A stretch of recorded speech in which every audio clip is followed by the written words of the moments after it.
Hey, Melissa. Okay, today we're going to work on basic movement patterns with speed adjustments. So you'll recognize some of these moves, but the speed stuff will be kind of a new twist. So as with almost anything that we do, we start with this forward sagittal movement. So start balancing on, let's say, left leg. I always start with the left leg. And you're going to go reach the fingertips forward as far as you can at about knee level. And then imagine reaching your toe as far out as forward as you can onto the ground. So go through 10 of those. We already did one, so we're down to 9 to go.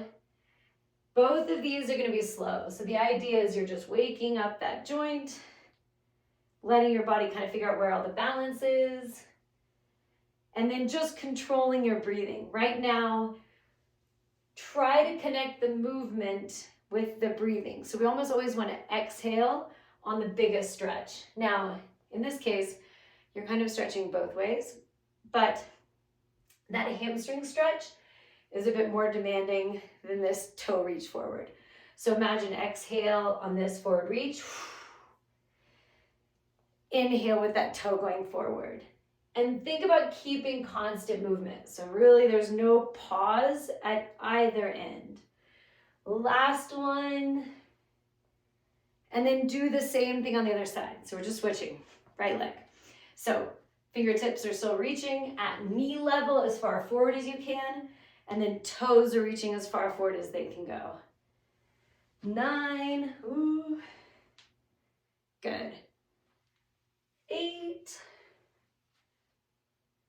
Reach the fingertips as far forward as you can. So that forward reach asks more out of the lower back than if we were to just reach straight down to the ground. So it's just taking that stretch from the hamstring and taking it up into the glute, into the lower back. So it just makes it a little more demanding and unfortunately a spot where we're all a little weaker. 2 more of these. 2. Last one.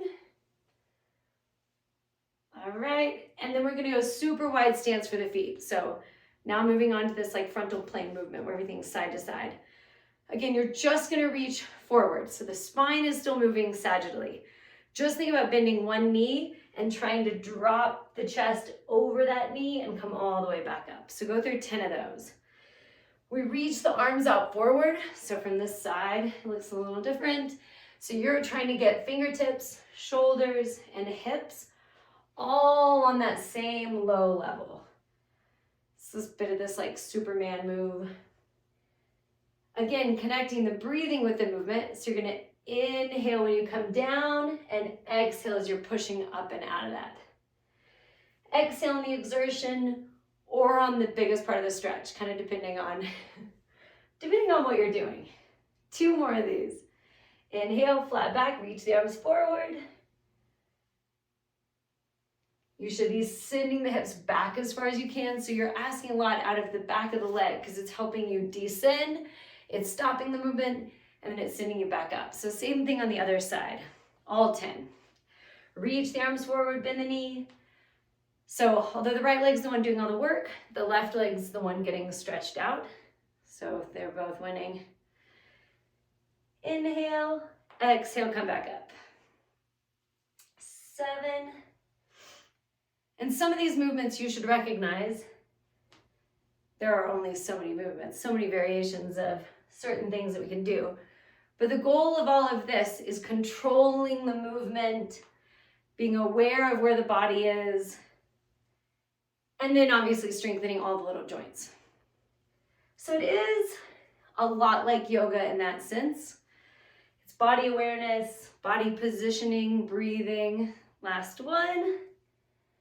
Nice job. Okay, so now we're gonna go back to that single leg balance, but we're gonna change the speeds. So balancing on that left leg again first, and you're gonna go super, super slow forward reach, slower than you had been before. So you're making it harder on the balance, and then you're going quick toe forward. Super slow reach with the arms, quick toe reach. So now we're just trying to get the body to know that even in this movement pattern, we can move slow or we can move fast. The muscles in the joints kind of have to be ready for anything. 6, super slow reach forward, quick tap. And you should start feeling that in the quad, maybe a little bit in the arch. And then quick tap, 4 more. And if any of this is too demanding for balance, you can always hold on to something or just have like a wall right there next to you. All right, if you've been going and not stopping every time I've been talking, this is probably your last one. Okay, so switch sides. Same thing, fresh foot, control, reach forward, super slow. Come up quick, toe tap. Forward reach, super slow. Quick toe tap. 8. And if you're like me, one side is stronger than the other, which is always fun. We're very asymmetrical things. Good. So a lot of this, and you were asking, is it, what should I be doing? Should I be doing strength? Should I be doing running, breathing drills, meditation, yoga? It's like, there's so many options. So you kind of just have to figure out, like, what are you motivated to do? And unfortunately, what do you feel like you're worst at? Because that's probably the area that you need the most help. We all gravitate towards things that are good and easy. But for this kind of thing, if the idea is strengthening your weaknesses, go for what feels really challenging. All right, so now you're back to this super wide stance. We're gonna go slow down to one side, and then you're inhaling down, exhale, come back up. Inhale down, exhale up. So again, the arms are going way out in front of you, eyes are going down to the ground, exhale up. Notice I'm looking at you, but my head is not craning back. I'm trying to keep the neck just neutral with the spine. Slow on the way down, quick fire up. So it should feel more demanding on that quad because now it's having to move weight faster. So there's more effort, there's more explosion in that muscle. Exhale up, 3. Exhale up, 2 more. Quick, last one. All right, same thing other side. So really easy, feet can stay where they are. Super slow down, arms reach out, exhale up, come all the way back to neutral. Inhale down, reach the arms forward, exhale to neutral. 8. So our hip is always responsible for that switch. As you're descending, you quickly come back up to that acceleration and ascend back up. Exhale up, 5. Good, 4. And I know I'd asked you about weights and bands. We won't do any of that today.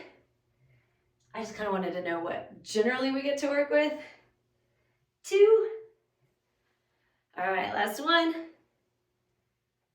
Okay, back to the balance. I promise we'll do arm stuff here in a second.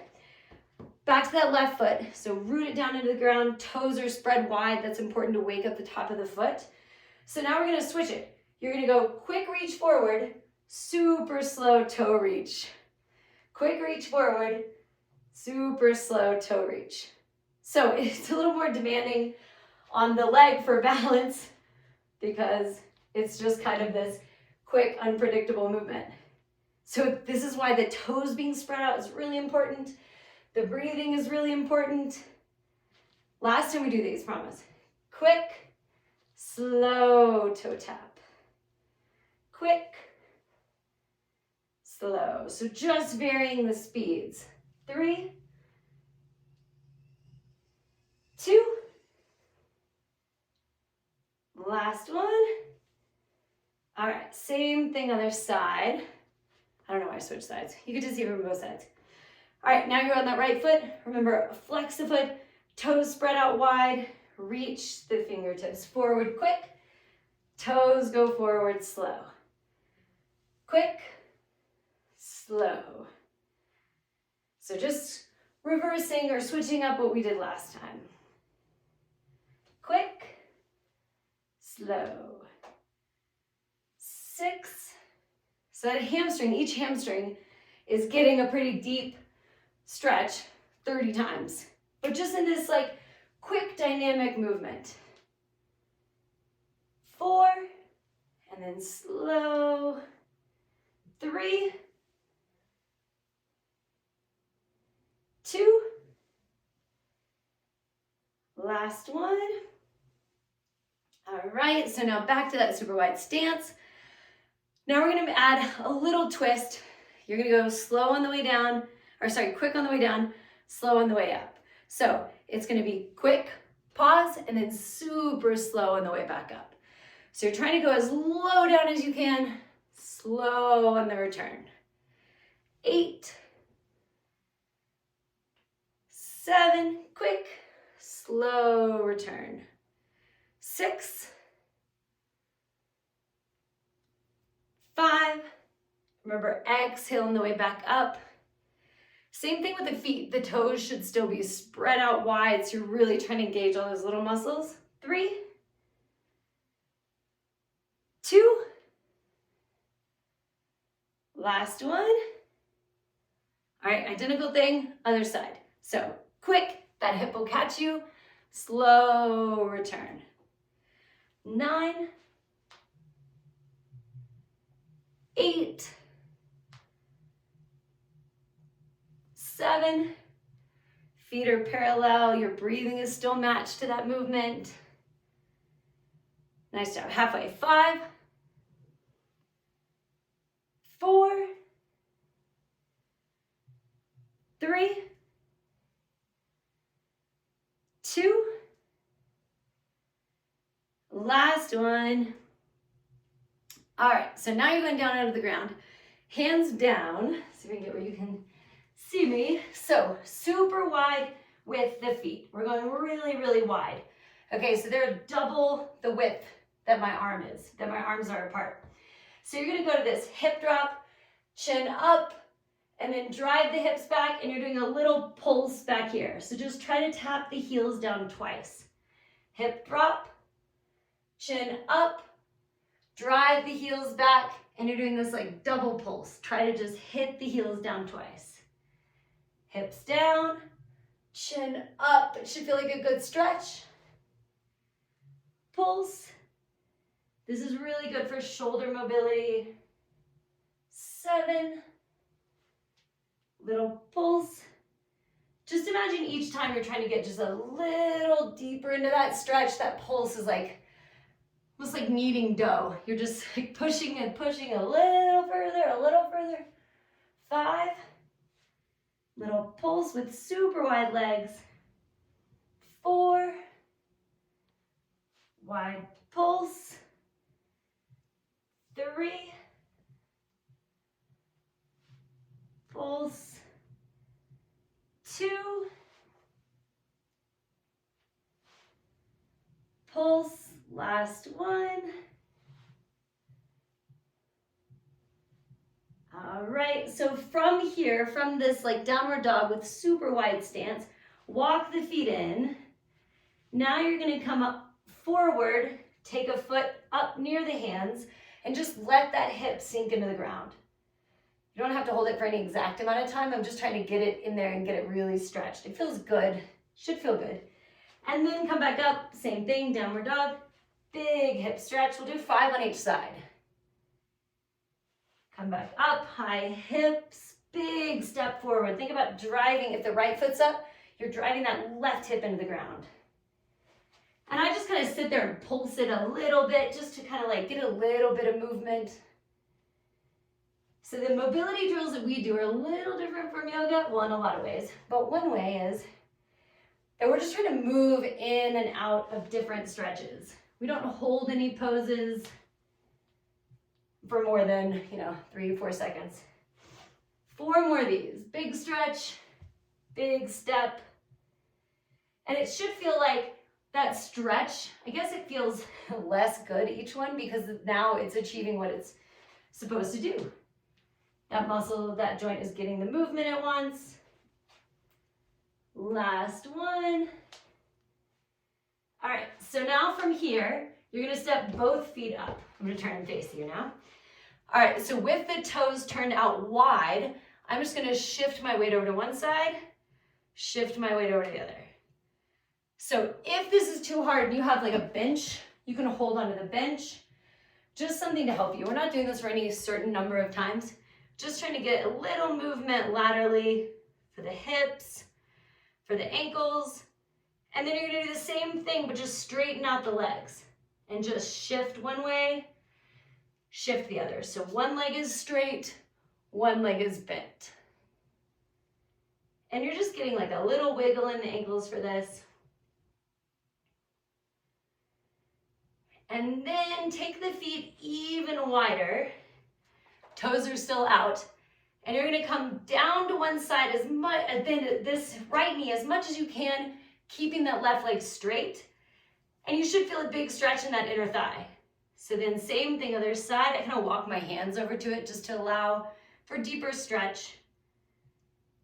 Same thing, walk the hands over. Same thing on the other side, last time. All right, from here, walk the feet in and bend the knees, roll up slowly. So we're gonna do some spinal manipulation, just focusing on just the spine. Let's go left leg forward first, right leg back. My heel is way up off the ground, I'm just on the toe. The front knee is kind of soft. So it's like a split stance, lunge stance. Arms going over the head. So I call this streamline pose, because if you were to kick off a wall in a pool, this is kind of what your streamline pose would be like. So keeping the legs just with a little comfortable bend. Imagine the upper half of your body is disconnected from the lower half of your body.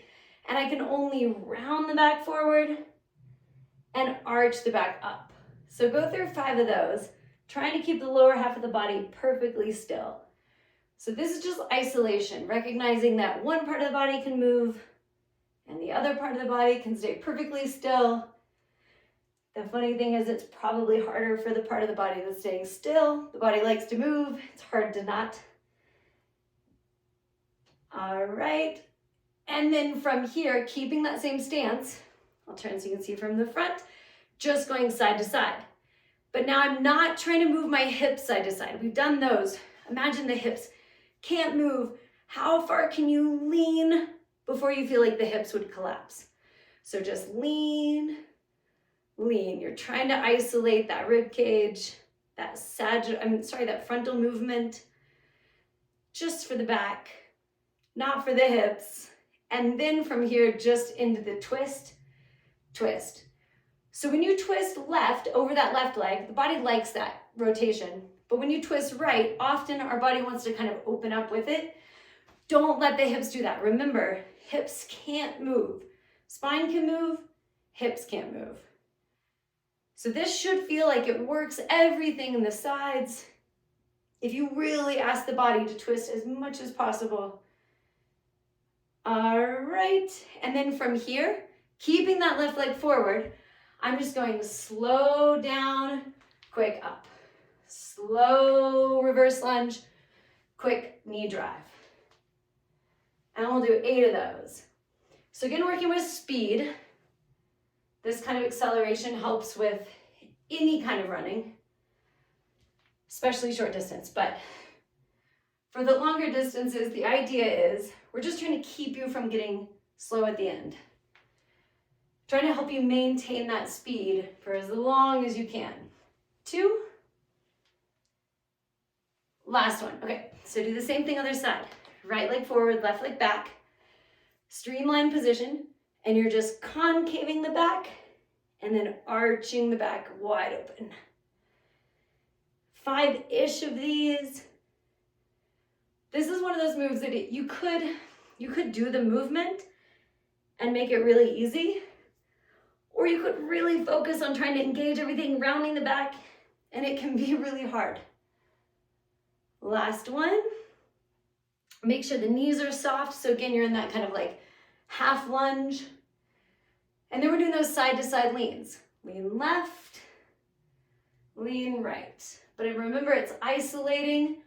So trying to keep the upper half of the body moving and the bottom half of the body not moving. 3, 2, last one. And then now those rotations. So twist right, twist left. And don't let that left hip open up. So remember, when you twist over that front leg, the body likes that. It's cross body, it's stabilized, it's comfortable. It's not so sure about that twist away. It's kind of this like barn door wobbly feeling. 2. Last one. And then those slow reverse, quick knee driver. Slow reverse, quick knee drive. 8. And try to be sharp. So it should look like you're trying to explode up and you have so much power that you get there quickly and you have so much control that you're able to stop that movement. 4, 3, 2, last one. Good. Okay. Feet together, chin to the chest. I do these a lot. This is just to like, again, stretch out that lower back. So roll down slowly and come down until the fingertips touch the toes or close, whatever kind of just straight leg hamstring drop you have. So we're gonna do like zombie arms. You're gonna bend the knees, bring the hips back, arms go forward. If you can bring the hips all the way down, great. That's a lot of just Achilles stretch. If your hips just go halfway, that's fine. And then come back up. 5 of these. 4. And don't worry about moving fast. It's just moving slow the whole way. 3. 2. Last one. All right, and then back down for plank. So arms are down, walk the feet back, however you want to get them there. So we're going knees bent. You can go ahead and put the knees on the ground. Make sure the wrists are straight underneath the shoulders, and you're just barely lifting up the knees. So my knees just, you could slide like a piece of paper under there, and that's about it. You twist to the right, tap the left knee down, twist to the right, to the left, and tap the right knee down. 10 each way. So now upper half of the body is staying unaffected by the lower half. Shoulders are even, neck's even, breathing is smooth. But all of that movement is happening in the lower back. A little bit in the angle of the knees, but not much. A little bit in the angle of the ankle, but not much. Most of that's just happening in the back. 3, 2, last one. All right, so you're gonna stay here. I know it doesn't feel comfortable. And you're gonna pick up that right hand and drop your left hip to the ground. So just a full twist. This is now more for that shoulder. Come back to that knee bent pose. Twist, set the hips down, reach the arm up. 5 of those on each side. 4, hips can come down. I'm putting weight into the ground. 3, each time coming back to neutral where the knees are just hovering right off the ground. 2,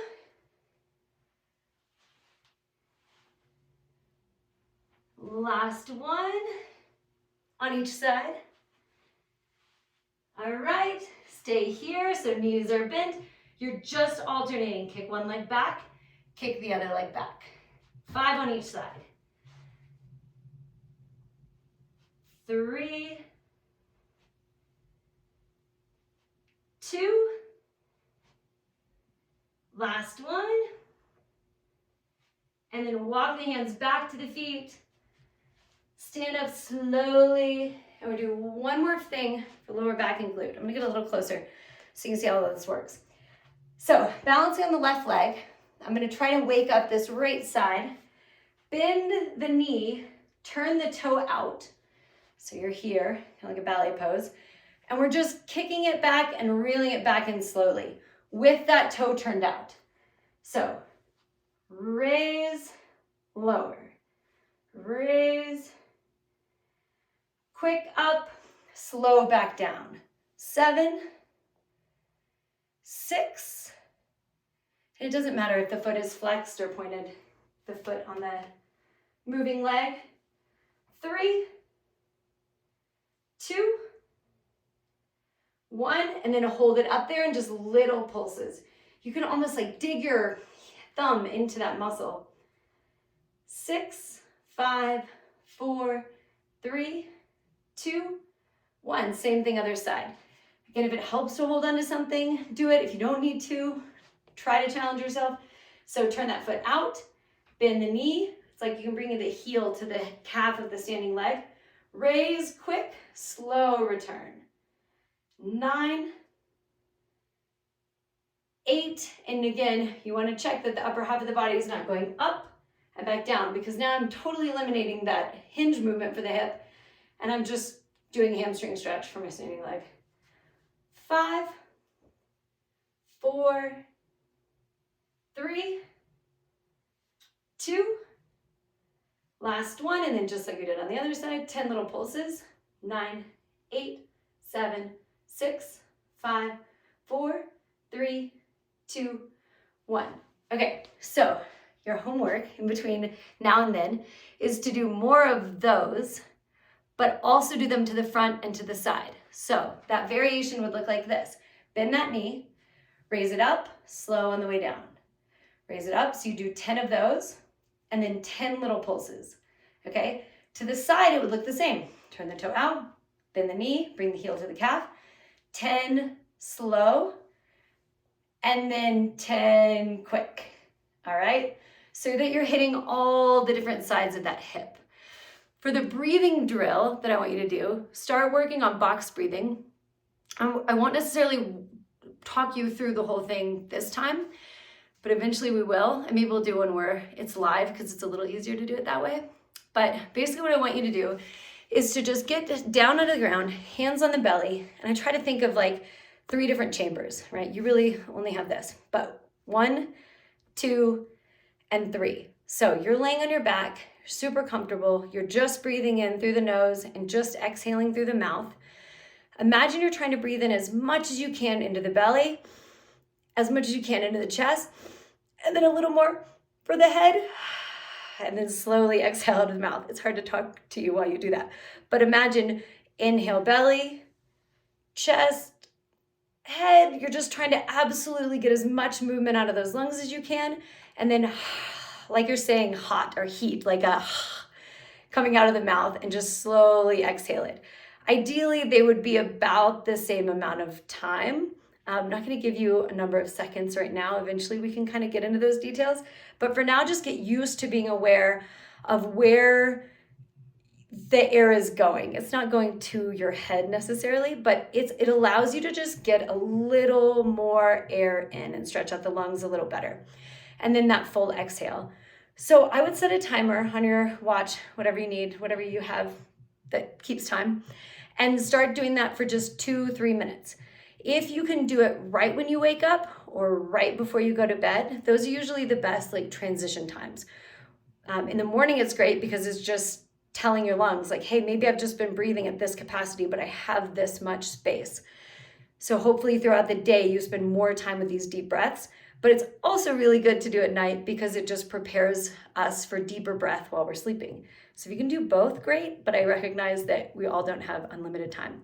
So start working on those as much as you can, and then I'll probably talk to you on Sunday before I record this again so that I can tell kind of what you were doing, how you benefited from it, and see how the breathing drill went and see if we can keep progressing. All right?